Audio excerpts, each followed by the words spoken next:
एक गांव में खंडरों के पास एक कुआं था। एक व्यक्ति उस कुएं के पास से गुजर रहा होता है।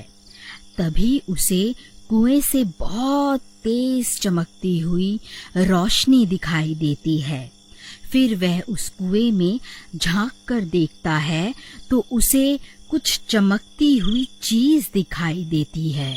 अरे ये क्या चीज है? ये तो बिल्कुल सोने की तरह लग रही है। फिर वह सूखे हुए पेड़ की मदद से कुएं में उतर जाता है। अरे वाह वाह, ये तो सोने का सिक्का है। लगता है मेरे हाथ कोई खजाना लग गया है। फिर वह सूखी हुई डंडी की मदद से वहां खुदाई करने लगता है। अरे वाह, मेरा शक तो सही निकला। मैं तो सच में माला माल हो गया। फिर वह और सिक्कों के लालच में और गहरा गड्ढा खोद देता है। तभी उस गड्ढे में से एक हीरे की अंगूठी मिलती है। वह उस हीरे की अंगूठी को खींचने की कोशिश करता है तो अंगूठी के साथ साथ पूरा का पूरा हाथ ही बाहर निकल आता है। यह देखकर वह बहुत घबरा जाता है और उस हाथ से अंगूठी निकालकर जल्दी से पेड़ की मदद से कुएं से बाहर निकल जाता है और वहां से भाग जाता है। फिर एक दिन उस कुएं के पास से गुजर रहा होता है।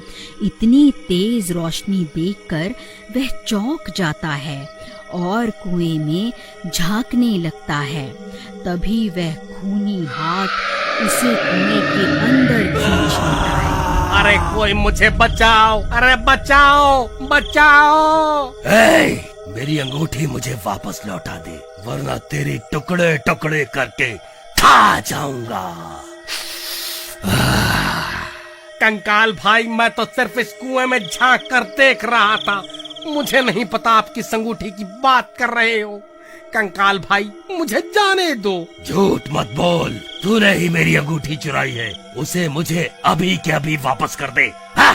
हे भगवान, अब मैं इस कंकाल को कैसे यकीन दिलाऊं कि इसकी अंगूठी मैंने नहीं चुराई। अरे कंकाल भाई, मेरा विश्वास करो, मैं सच बोल रहा हूँ। चाहे तो मेरी तलाशी ले लो। अगर तूने मेरी अंगूठी नहीं चुराई तो फिर किसने चुराई है? जल्दी उसका नाम बता। हे कंकाल जी, मुझे नहीं पता कौन कमबख्त आपकी अंगूठी चुरा कर भाग गया है। हे भगवान, आज तो बाल बाल बच गया। लेकिन वह हाथ किसका हो सकता है? अरे यार, कहीं वह हाथ किसी भूत प्रेत का तो नहीं था? हे भगवान, कहीं मुझसे कोई गलती तो नहीं हो गई? अजी, ये आपके हाथ में क्या है? अरे वाह, आप तो बड़े छुपे रुस्तम निकले जी। ये अंगूठी मैं तुम्हारे लिए ही तो लाया हूँ। अरे मर गया रे, ये कंकाल तो मुझे जान से मार डालेगा। अरे कंकाल भाई, मुझे छोड़ दो। मुझे मारने से तुम्हें तुम्हारी अंगूठी वापस थोड़े ना मिल जाएगी। भाई मुझे छोड़ दो, मैं तुम्हारी अंगूठी ढूंढने में तुम्हारी मदद कर सकता हूँ। मुझे एक दिन का वक्त दे दो, मैं तुम्हारी अंगूठी वापस लाकर दे दूंगा। ठीक है, लेकिन अगर तू एक दिन में वापस नहीं आया तो मैं तुझे सूंघता सूंघता तेरे घर पहुंच जाऊंगा। फिर वहीं तेरे टुकड़े टुकड़े करके तुझे खा जाऊंगा। ठीक है कंकाल जी, मैं कुछ भी करके आपको आपकी अंगूठी वापस ला कर दूंगा। फिर राजू कुएं से निकलकर दुम दबाकर वहां से सीधा अपने गांव भाग जाता है। फिर सुबह होने पर सीमा पूरे गांव की औरतों को अपनी अंगूठी दिखा दिखा कर उन्हें जलाने लगती है। अजी, आपको कुछ पता भी है? गोपी ने अपनी पत्नी को इतनी कीमती अंगूठी तोहफे में दी है और एक आप हैं जो आज तक तोहफे में एक फूल भी तोड़कर नहीं दे पाए। अभी के अभी यहाँ से भाग जा।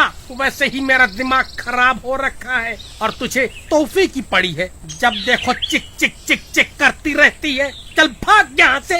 ये कैसे हो सकता है? वह भूखा गोपी तो लोगों से उधार मांगता फिरता है, भला उसके पास इतनी कीमती अंगूठी खरीदने के पैसे कहाँ से आए? जरूर दाल में कुछ काला है।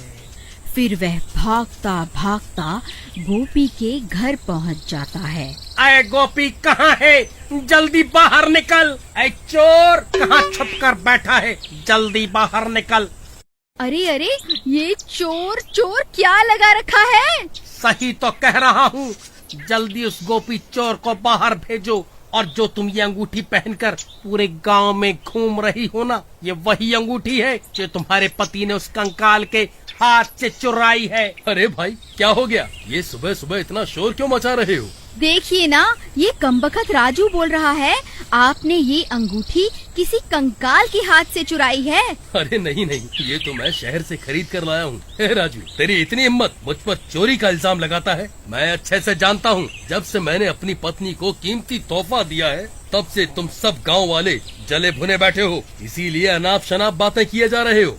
ए राजू, चुपचाप यहाँ से जाएगा या धक्के मारकर तुझे यहाँ से निकालूं? फिर राजू परेशान होकर वापस अपने घर आ जाता है।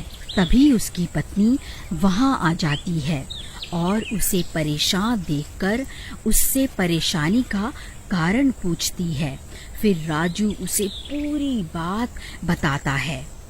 अरे दैया रे दैया, हम ये किस मुसीबत में फंस गए। अजी आप अभी के अभी उस सीमा से अंगूठी लेकर उस भूत को वापस कर आओ, नहीं तो रात होते ही वह भूत यहाँ आ जाएगा। अरे भगवान, मैं गोपी के घर गया था, लेकिन उन्होंने मुझे धक्के मारकर घर से बाहर निकाल दिया। अजी मुझे लगता है वह इतनी आसानी से अंगूठी नहीं देने वाली। मेरे पास इसकी एक तरकीब है। फिर रात होते ही राजू और अनीता गोपी के घर के बाहर पहुंच जाते हैं। भगवान, वह देखो, ये वही अंगूठी है जिसकी तलाश में हम यहाँ आए हैं। अजी लेकिन हम इसकी अंगूठी उतारे कैसे? अगर हमने कोशिश भी की तो ये उठ जाएगी। तुम सही कहती हो, हम इसकी अंगूठी निकाल नहीं सकते। मेरे पास एक तरकीब है। क्यों ना हम इसे ही उठाकर उस कुएं के पास रख आए जहाँ वह भूत रहता है। वह अपने आप इससे निपट लेगा। फिर वह दोनों धीरे से उसकी चारपाई को उठा लेते हैं और धीरे धीरे जंगल की ओर चल देते हैं।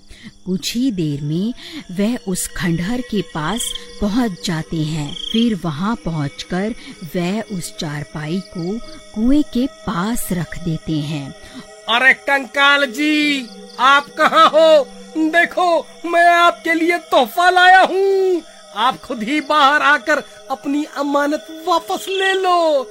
चलो प्रीतम, हमारा काम तो हो गया। अब यहाँ से जल्दी से निकल लेते हैं। फिर वह दोनों वहाँ से भाग जाते हैं और एक पेड़ के पीछे जाकर छुप जाते हैं।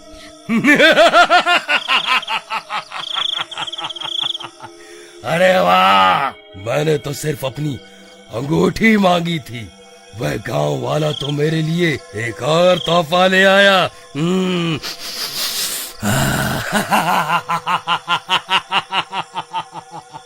हे भगवान, ये सीमा कहाँ चली गई? उसकी तो चारपाई भी गायब है। कमबख्त मेरी पत्नी को चारपाई के साथ ही उठा कर ले गया। अरे प्रीतम, प्रीतम तुम कहाँ चली गई? तभी गोपी सीमा की तलाश करने लगता है। अरे भाई, तुमने मेरी पत्नी को कहीं देखा है क्या? हाँ भाई, अभी अभी वो राजू और उसकी पत्नी तुम्हारी पत्नी को चारपाई पर लेटा कर कहीं ले जा रहे थे। मुझे लगा शायद तुम्हारी पत्नी की तबीयत खराब होगी। हे भगवान, कहीं वह दोनों उस खंडहर की तरफ तो नहीं गए? फिर वह भी भागता भागता उस कुएं के पास पहुंच जाता है और वहां पहुंचकर हैरान रह जाता है। अरे नास मिटो, मेरी पत्नी को उस भूत के हवाले क्यों कराए? अरे मर गई रे, ये मैं कहाँ आ गई? कहीं ये कोई सपना तो नहीं है? नहीं मेरी रानी, ये कोई सपना नहीं है। मैं ही तुम्हारा राजा हूँ, तभी तो तुमने मेरी दी हुई अंगूठी पहनी है। चलो अब कुएं में चलते हैं, अब से वही तुम्हारा नया घर है। फिर वह कंकाल सीमा को अपने कंधों पर उठा लेता है और उसे कुएं में ले जाता है। अगर आप आगे की कहानी देखना चाहते हैं तो कमेंट करके जरूर बताएं।